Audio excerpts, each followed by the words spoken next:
अब सवाल कई खड़े होते हैं। हमारे ये सवाल है कि युवाओं के भविष्य के साथ आखिर कौन खिलवाड़ कर रहा है? सिस्टम की लापरवाही या संगठित भ्रष्ट तंत्र है? पेपर लीक माफिया का नेटवर्क इतना मजबूत क्यों है? ये बहुत अहम सवाल है जो आज पूछेंगे, समझने की कोशिश करेंगे। कई मेहमान हमारे साथ जुड़ गए हैं जिनसे पूछेंगे कि आखिर ये जो देश भर में अलग अलग पदों की परीक्षाएं जो परीक्षाओं का गठन कराया जाता है, लेकिन जो पेपर लीक होते हैं उनकी क्या वजह है और कैसे इसको दूर किया जाए। नूर नवाज खान है, निदेशक हैं THGA के। एलन राव साहब कुछ ही देर में हमारे साथ जुड़ेंगे। कुशाग्र सक्सेना है, प्रवक्ता है कांग्रेस से। सिमरन बरार वकील है सुप्रीम कोर्ट की। अटल खंडेलवाल प्रवक्ता बीजेपी के। आप सभी का बहुत बहुत स्वागत है और इसी को लेकर हम आज चर्चा करेंगे। अटल जी, एक बात यहाँ समझाइएगा और हमारे दर्शकों को बताइएगा कि आखिर क्यों ऐसा होता है कि हम आज की तारीख में भी पेपर लीक से आगे नहीं बढ़ पाते हैं। पेपर लीक की घटनाएं इररिस्पेक्टिव गवर्नमेंट किसकी रही हो, पेपर लीक की घटनाएं हम रोक क्यों नहीं पा रहे हैं? ये कितना बड़ा सिस्टम का फेलियर है और ये क्यों है? चूक कहां हो रही है? कौन सी गैप है जो आप लोग ब्रिज नहीं कर पा रहे हैं? देखिए कंचन जी, बहुत स्पष्ट मैं कहना चाहूंगा कि इसके अंदर पेपर लीक जैसी घटनाएं हैं, उसके अंदर कुछ तो माफिया इंक्लूड हो जाते हैं और संगठित अपराध की श्रेणी में आते हैं। फिर सरकारी महकमे, राजस्थान की बात करूं तो RPSC और उससे संबंधित लोग और कुछ जो एजेंसीज हैं वो इसमें इन्वॉल्व हो जाती हैं। फिर इंस्टीट्यूट्स, जो ये कोचिंग इंस्टीट्यूट्स हैं वो इसमें इन्वॉल्व हो जाते हैं, उसके कुछ विद्यार्थी इन्वॉल्व हो जाते हैं। ये सब मिलकर के और जिसमें सरकारी तंत्र भी आ गया, उस वक्त जो सरकारें होती हैं उसके भी कुछ लोग इसमें इन्वॉल्व हो ही जाते हैं, ये इन केंद्र। ये सारे मिलकर के आज ही इस सिस्टम को पूरे को कैप्चर करते हैं और वहीं से वो पेपर लीक और जो अपन कह रहे हैं कि जो विद्यार्थियों के साथ ये इस तरीके के संगठित अपराध ही हैं। क्योंकि एक बार पेपर लीक होने का मतलब उनके पैसे, उनका समय, उनकी मानसिक स्थिति, ये सारी सारों के साथ फिर खिलवाड़ होता है। तो बात ये है। और अभी देखिए, राजस्थान के अंदर जो चुनाव हुए वो लगभग 2 साल होने को आए और भारतीय जनता पार्टी ने ये कमिटमेंट किया था कि भाई चाहे कुछ भी हो, क्योंकि यहाँ पर भी पिछली जो 2023 के पहले बहुत सारे पेपर लीक हुए, 19 पेपर लीक हुए और तब तक किसी को सजाएं भी उस तरीके की मिली नहीं। देखिए, अटल इशू जी, क्या है कि अगर आप त्वरित इस अगर चीज पर हम, सरकार की वाहवाही बटोर रहे हैं तो मैं आपको रोकना नहीं नहीं नहीं, चाहूंगी। मैं ऐसा नहीं क्योंकि कहूंगा। क्योंकि आप लेकिन मैं, सोचिए, आप नहीं कितने कंचन जी देश सुनिए के सुनिए भविष्य के साथ खिलवाड़ है। अटल जी, क्या आप ये सुनिए मानते हैं, कंचन आप जी, या नहीं मानते हैं? नहीं बिल्कुल मैं 100% मानता हूं। और मैं किसी सरकार की भी बात नहीं, मैं केवल ये बताने की कोशिश कर रहा हूं कि जब राजनीतिक पीपल्स कमिटमेंट के थ्रू आते हैं और वो कहते हैं कि हम पेपर लीक तो चाहे कुछ भी हो जाए नहीं होने देंगे, तो वो ऐसा करने में सक्षम भी होते हैं। पिछले 2 साल से राजस्थान में एक भी पेपर लीक नहीं हुआ कुशाग्र कार्मिक बोर्ड सक्सेना, का। कुछ ठीक है अटल जी, मैं आऊंगी। कुशाग्र सक्सेना, इसका जवाब दीजिए कि सरकार आई है, 2 साल से एक भी पेपर लीक नहीं हुआ है। ये तो हाईकोर्ट की टिप्पणी है, लेकिन कितने सारे बच्चों के साथ खिलवाड़ हुआ होगा। ये सोचिए आप कुशाग्र जी, जिन बच्चों ने, जिसमें ज्यादातर बच्चों ने हार्ड वर्क किया होगा, दिन रात मेहनत की होगी, सपने देखे होंगे, वो तो सारे ही टूट गए। जी कंचन जी, पहले तो आपके चैनल के माध्यम से सभी को गणेश चतुर्थी की शुभकामनाएं। और गणेश जी का नाम विघ्नहर्ता है और मैं प्रार्थना करूंगा कि भाजपा नामक विघ्न से हमारे देश को शीघ्र से शीघ्र निजात मिले। इस सरकार की जो मंशा है ना, 2024 से जब से ये पावर में आए हैं तब से युवा विरोधी, किसान विरोधी रही है। इनका शुरू से यही मंशा रही है कि युवाओं को इतना भ्रमित करके रखो, ना उन्हें पेपर ढंग से देने दो, ना उन्हें किसी तरह की रोजगार की उपलब्धियां दो या रोजगार के उनको अपॉर्चुनिटीज दो। इनको सिर्फ और सिर्फ रील्स और इंटरनेट में फंसा के रखो ताकि ये अपने हक की बात कर ही ना पाए। अभी राजस्थान के लिए जो SI परीक्षा, ये भर्ती रद्द होने का जो हाईकोर्ट का फैसला आया है उसका हम स्वागत करते हैं।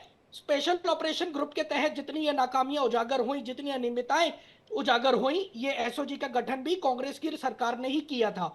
और अटल जी, जो नाम इनका अटल है, मगर इनकी बातें जो मोदी जी वाली ये कर रहे हैं ना, मैं इनको याद दिला दूं कि जितने भी कांग्रेस के समय पिछली सरकारों में एक रीट लेवल 2 की परीक्षाओं में हमने अनियमितताएं देखी थी, हमारी सरकार ने तुरंत उसको रद्द किया और पूरा उसको करके उसको रीऑर्गेनाइज करके हमने दोबारा से उसकी जांच कराई, परीक्षा कराई और 50,000 युवाओं को कुशाग्र भर्ती जी, दी, सवाल नौकरियां तो दी। यही है कि री एग्जाम हो या एग्जामिनेशन कैंसिल हो जाए, सफर जी कौन देखिए करता है? बच्चे। कंचन जी, नूर कंचन नवाज जी, खान साहब, नूर नवाज खान साहब, मैं आपसे कंचन जी, समझना चाहूँ, मैं आऊंगी। 10 कुशा सेकंड, बोलिए, करने अच्छा के जी, 10 बाद सेकंड, पेपर लीक सिर्फ हो 10 बोलिए जाए सेकंड, बोलिए, और हाँ उसकी बोलिए सिर्फ 10 कुशाग्र कार्रवाई सेकंड। जी, नहीं अटल होना जी, मैं और आपके बीच में नहीं बोला कंटिन्यूस था। में मैं इंक्लूड आपके होते मैं चले आपके जाना। बीच में नहीं बोला था, आप मत बोलिए, नहीं पहले बोलिए सुनिए। बीच की कुशाग्र जी। बात नहीं है, बट थोड़ा 2018 सबके से बोलिए लेकर, तो अच्छा लगेगा। अटल जी आप सुनिए, मोदी जी वाली बात मत कीजिए, अटल जी वाली बात कीजिए। बात सुनिए, 2018 से लेकर 2025 के बीच में 70 फ्रस्ट्रेटेड से दिखते हो 70 से आप। ज्यादा, अटल जी आप फिर बीच में बोल रहे हैं, 70 से ज्यादा पेपर लीक होते हैं 15 स्टेट्स अक्रॉस 15 स्टेट्स।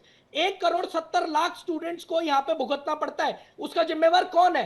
2018 में क्या जरूरत थी नेशनल टेस्टिंग एजेंसी को बनाने की? जितने पिछले साल नीट का पेपर लीक हुआ, यूजीसी नेट का पेपर लीक हुआ, ठीक है, पहले तो आप लोगों ने मानने के लिए मना कर दिया था कि पेपर लीक हुआ है। जब सीबीआई इंक्वायरी हुई, उसके तहत नाकामियां उजागर हुई, टेलीग्राम और डार्क वेब के थ्रू सामने आया कि पेपर लीक हुआ है, तब तो धर्मेंद्र प्रधान ने यह बात ठीक है। कबूल करी, शिक्षा एल एन मंत्री राव जी, नहीं साहब है, कि हाँ पूर्व आप पेपर लीक ये डीसीपी हुआ है। दिल्ली बताइए, से, वो भी पता हमारे है सीबीआई आप साथ सही लोगों जुड़ को गए कि इंक्लूड इतनी है हैं। ना? हिंदी आपके स्वागत है युवाओं राव को ये साहब अंधेरे में झूठी है लगी ना? हुई है। आपका। नूर नवाज खान जी, आप प्लीज केवल एक ये एक करके बात बताइए। कीजिए सर। डिबेट में समय लोगों का खराब होता है अगर आप एक दूसरे के बीच में बोलते हैं। मैं सबके पास आऊंगी। खान साहब, एक बात समझाइएगा यहाँ पर कि ये क्या नेक्सस है जो ऑपरेट होता है, वो कौन लोग हैं जो बच्चों का भविष्य खराब करते हैं, कैसे पैसे के दम पर पेपर लीक हो जाते हैं। एक पेपर को बनने में आपको तो बहुत ज्यादा अच्छे से पता होगा कितनी मेहनत, कितने रिसोर्सेस, कितना समय लगता है।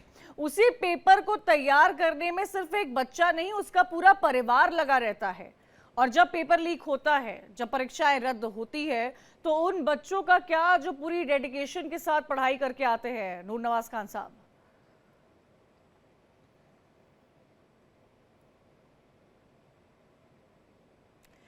मेरी आवाज मिल रही है? नूर नवाज खान जी, आपको अनम्यूट कर लीजिएगा। खान साहब, मुझे आपकी आवाज नहीं मिल पा रही है। जी, मुझे आपकी आवाज़ आ रही है और बहुत ही इम्पोर्टेंट टॉपिक है। मुझे जहाँ तक लगता है, जैसे अभी बात हो रही थी, ये हमारी और तुम्हारी सरकार की सबसे बड़ी प्रॉब्लम। जब हम कहते हैं कि हम आप पे आरोप करते हैं या प्रत्यारोप करते हैं, अगर ऐसा एक सिस्टम बना दिया जाए कि उस पर गवर्नमेंट का कोई इन्फ्लुएंस ना हो, अगर वहाँ वो स्टेट की पॉलिसी है या वो अगर आपकी कंट्री की पॉलिसी है, तो वो नॉन डिस्टर्ब जिसे कहना चाहिए, अगर एक ऐसा सिस्टम हो कि नहीं, आप ये कुछ चीजें हैं जिनमें आप इन्फ्लुएंस कर सकते हैं, बट ये जो सिस्टम है यहाँ पे किसी की पार्टी की या किसी की नहीं। वहां हम बात करेंगे राजस्थान सरकार की, वहां हम बात करेंगे भारत सरकार की, वहां भाजपा या कांग्रेस या किसी और सरकार की बात ही ना करें। अगर हम एक ऐसा सिस्टम बना दें जो इनसे इन्फ्लुएंस ना होता हो, तो मैं शायद उम्मीद करूंगा कि ये सिस्टम बहुत अच्छा चल पाए। ऊपर से कोई लीडरशिप अगर चेंज होती है, तो कंट्री के लिए और स्टेट के लिए, जो वहां के नागरिकों के लिए हैं चीजें, वो चेंज नहीं होती हैं। अगर हम ऐसा सिस्टम बनाए, क्योंकि आप जो कहना चाह रहे हैं ना, वो सबसे इंपॉर्टेंट चीज है। अगर 859 वैकेंसीज थी और मैं मान लूं कि 200, 300, 500 ने उसका मिसयूज किया है, लेकिन अगर 300 ने भी बहुत ईमानदारी से उसको जॉब को लिया था, तो उनके लिए तो कितना दुखदाई होगा ये डिसीजन। बिल्कुल, डेफिनेटली। और मैं इस बात को डीसीपी, पूर्व डीसीपी एल एन राव साहब से समझना चाहूंगी। एल एन राव जी, कैसे ये सिस्टम वर्क करता है? वो सिस्टम जो हमारी आंखों के सामने दिखता तो है नहीं, लेकिन अपने आप को सिस्टम जरूर कहता है। ये पेपर लीक का कल्चर समाप्त क्यों नहीं कर पा रहे हम एक अच्छा भविष्य युवाओं को दे क्यों नहीं पा रहे हैं? हम बात इस बात में तो हमेशा करते हैं कि सरकारी नौकरी नहीं है, सरकार आती है उतनी नौकरियां नहीं लाती है, लेकिन उन एग्जामिनेशंस का क्या जिनको रद्द किया जाता है क्योंकि पेपर लीक हो जाता है? उन बच्चों का क्या जिनका भविष्य स्टेक पर होता है? अब ये जो राजस्थान हाईकोर्ट का फैसला आया है, उन तमाम बच्चों के लिए, खैर ये तो तब से बात सामने आई थी, लेकिन किसी भी इर्रिस्पेक्टिव ऑफ स्टेट, चाहे यूपी हो चाहे बिहार हो, ये एक बेसिक प्रॉब्लम है जो आज भी राव साहब हमें देखने को मिलती है। कौन सा सिस्टम है जो एग्जिस्ट कर रहा है जिसको सिस्टम ही नहीं पकड़ पा रहा है? कंचन जी नमस्कार। और आपने बहुत ही इम्पोर्टेंट मुद्दा उठाया जो युवाओं से कनेक्टेड है और शिक्षा और नौकरियों की यहाँ पर बात हो रही है। सबसे इम्पोर्टेंट बात है, सरकार चाहे किसी भी राजनीतिक पार्टी की हो, देखना चाहिए सिस्टम कैसे बनाया है। जो एग्जाम लेने का सिस्टम है उसमें कितनी खामियां हैं तो उनको दूर किया जाए, क्योंकि बच्चे मेहनत करते हैं, मेहनत करने के बाद में एग्जाम देते हैं और एग्जाम देने के बाद वो उम्मीद करते हैं कि हम सक्सेस होंगे इस एग्जाम में और हम हमें नौकरी मिलेगी। इस उम्मीद के साथ लोग हजारों क्या लाखों, आप अब कोई भी अंदाजा लगा लिए, अगर एक 100 आदमी की भर्ती है तो वहाँ कई लाखों आदमी अप्लीकेंट होते हैं, बिल्कुल। चाहे वो एक स्टेट में हो चाहे पूरे किसी और स्टेट में हो, कहीं भी जाकर देख लीजिए आप। और खास तौर से पुलिस की भर्तियों के लिए तो जैसा आपने अभी आज ये प्रोग्राम में दिखाया है, तो इसमें बहुत ज़्यादा लोगों की आशाएं होती हैं। और इस प्रकार से अगर वो फिर एग्जाम रद्द होते हैं या किसी की धांधली सामने आती है तो उसकी फिर इन्वेस्टिगेशन होती है, फिर उन बच्चों का भविष्य आगे लटक जाता है। और ऐसे सिचुएशन में बहुत से बच्चे तो ओवरेज हो जाते हैं। ओवरेज होने के बाद उनको जो खामियाजा भुगतना पड़ता है वो पूरी उम्र भर उनका खामियाजा वो भुगतते हैं। तो कोई भी सरकार हो, मैं समझता हूँ कि एक प्रकार से सिस्टम ऐसा लीक प्रूफ सिस्टम होना चाहिए जिसमें कोई भी किसी प्रकार की गुंजाइश ना हो। और अगर किसी ने फिर भी कोशिश करी तो ऐसा एग्जाम्पलरी पनिशमेंट ऐसे केसेस में होना चाहिए ताकि उनका इमीडिएटली ये असर पड़े और लोगों को लगे, दूसरे लोगों को हिम्मत ना कर सकें कि इस प्रकार की लीक वीक करने की कोई बात है या कोई और एलन ऐसी राव बात है। साहब, क्या क्या हमारे पास ऐसे पनिशमेंट्स है उन कल्प्रिट्स के लिए जो इस तरह का अपराध करते हैं और उनको सख्त से सख्त सजा दी जाती है, या ये सिर्फ बातें हैं जो हम करते हैं कि मिलनी चाहिए? ये तो हम सबको पता है राव साहब, मिलनी चाहिए, लेकिन क्या मिलती है? मैं आपको इसका एक सिंपल सा एक सॉल्यूशन बता रहा हूँ। मिलनी चाहिए और सभी चाह रहे हैं, ऐसा नहीं है कि मैं कह रहा हूँ या आप नहीं कह रहे, सभी कई कह रहे हैं कि सबको होना चाहिए। लेकिन इसका एक ही है, जो हमारे न्याय संगत कानून में जो प्रावधान है उनका केस दर्ज हो, उनकी इन्वेस्टिगेशन जल्दी हो और उसका ट्रायल जल्दी हो, यही एक सॉल्यूशन है। हम किसी को इस बारे में ऐसा तो नहीं कह सकते कि आपने उसको अरेस्ट किया और तुरंत उसके खिलाफ कार्रवाई हो जाए। वो कार्रवाई होगी पुलिस के द्वारा, इन्वेस्टिगेशन के द्वारा और ट्रायल के द्वारा, कोर्ट में केसेस जो ट्रायल में होंगे उसके द्वारा। यहाँ पर दोनों में जल्दी करने की जरूरत है। और दुर्भाग्यपूर्ण बात यह है कि हमारे देश में इन्वेस्टिगेशन भी देरी से होती है और ट्रायल भी बहुत सालों लग जाते हैं, और उस सालों ट्रायल होने का। बिल्कुल। और सिमरन बरार हैं, वकील हैं सुप्रीम कोर्ट से, वो भी हमारे साथ जुड़ी हुई हैं। सिमरन जी, एक बात यहाँ समझाइएगा, कई केसेस आते होंगे आप लोगों के सामने, और खास तौर पर अगर पेपर लीक की बात की जाए तो हालांकि कई बड़ी बड़ी एजेंसियां हैं जो पेपर लीक को इन्वेस्टिगेट करती हैं। नीट का मामला आपको याद होगा, सीबीआई तक ने उसमें इंटरवीन किया था, कई केसेस सामने आए थे। अगर नीट लेवल की पेपर लीक होने की खबरें होती है तो हम स्टेट लेवल पर क्या बात करें, और इस चीज से हम उभर क्यों नहीं पा रहे? सिमरन बरार, कौन से अगर कोई सिस्टम, कोई पद पर बैठे लोग इस चीज को फेलिसिटेट करते हैं और इस चीज को बढ़ावा देते हैं, तो कौन है वो लोग जो इनको छुपाने की कोशिश करते हैं? क्या हम इन सब चीजों में एक बात भूल जाते हैं कि एक तरफ तो हम देश के युवाओं की बात करते हैं, इस देश के भविष्य की बात करते हैं, लेकिन उनके साथ जब गलत होता है और कितना समय बर्बाद होता है सिमरन बरार, 1 साल 2 साल 3 साल ये मामला कोर्ट में जाए, कोर्ट के बाद केस हो, स्टूडेंट्स का इस पूरे में तो इंटरव्यू, इसमें तो सिलेक्शन भी हो गया था, इंटरव्यू राउंड हो गया, इंटरव्यू का सिलेक्शन हो गया, बच्चे फाइनलाइज भी कर लिए गए थे 2023 तक। जी जी जी, धन्यवाद। ऐसा है कि हम हमेशा ये सोचते हैं कि हमें ट्रायल तेज़ी से होना चाहिए, इन्वेस्टिगेशन तेज़ी से होना चाहिए, जो होना चाहिए, लेकिन हमें ये नज़रिया बदलना पड़ेगा, क्योंकि एजुकेशन हमारी कॉन्करेंट लिस्ट में है, under constitution it is in concurrent list. जो मैं व्यूअर्स को बताना चाहूँगी, बोथ सेंटर एंड स्टेट दोनों के पास पावर है इसका लॉ बनाने के लिए। हमारे पास एक नेशनल टेस्टिंग एजेंसी है जो बनी है अंडर मिनिस्ट्री ऑफ एजुकेशन।